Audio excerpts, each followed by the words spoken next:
Well, it's midterm time again in America. So what's at stake? And why do these elections matter more than most?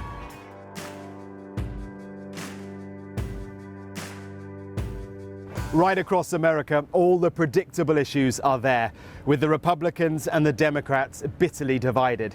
There's the gun debate, the economy, crime, immigration, climate change, education, and in particular this election, abortion.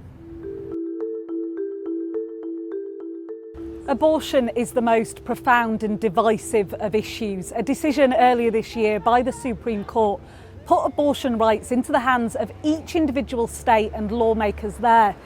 Here in California, there's a ballot measure to allow voters to decide whether to enshrine the right to choose abortion into this state's constitution. The court got Roe right nearly 50 years ago, and I believe Congress should codify Roe once and for all.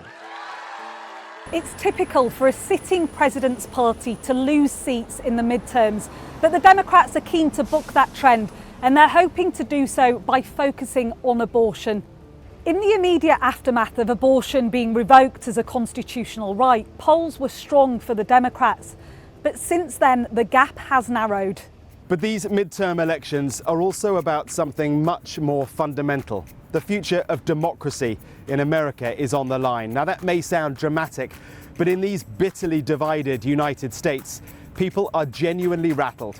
It is all about this man. Yes, Donald Trump still commands huge power across America, and yes, he still claims without any evidence that he beat Joe Biden 2 years ago. I ran twice, I won twice, I did much better the second time than I did the first. And people believe him.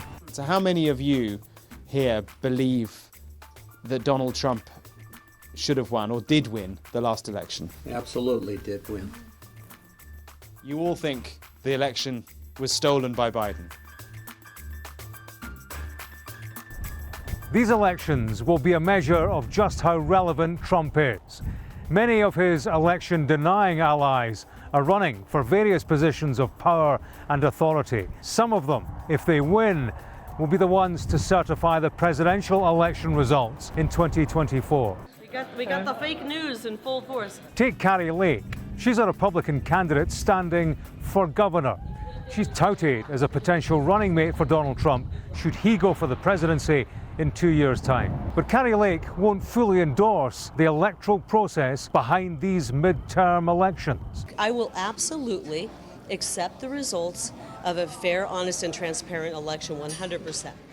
But your opponents say that you embody a threat to democracy. That raises many questions, not just around these midterms, but for elections to come.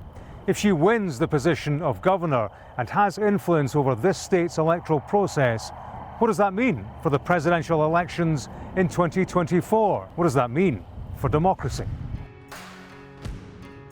Here in Washington, the Republicans want control of both houses of Congress. Biden's Democrats desperately need to hold on to them, or he's a lame duck. There are some dramatic and razor-thin races that could, on their own, tip the balance and change everything.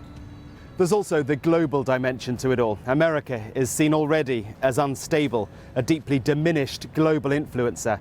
It could soon be more fractured, more insular, less interested in shaping the world beyond. And into that space, others, China, will move. America is at a critical juncture, and that matters to us all.